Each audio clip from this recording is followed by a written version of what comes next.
Welcome to Chillin' 101. We hope this video helps. You start by confirming your phone supports 2 active SIMs and 4G/VO LTE. This matters for data and HD calls. Once done, power off the phone, unlock the tray, and insert both Jio SIMs in correct slots. Make sure each sits flush.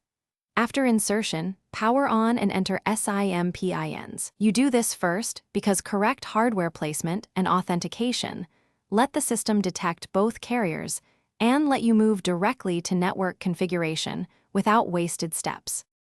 Once both SIMs appear, go to Settings and open SIMs or Mobile Network Options to name each Jio for clarity. Next, set which SIM handles mobile data and which handles calls or SMS. You can change these anytime. Make sure the Jio APN is set to GeoNet for the data SIM. This ensures packet access. If one SIM fails to get 4G, toggle network mode to LTE/3G/2G, wait a few seconds. Then revert. This forces re-registration on the correct band. You finish by testing.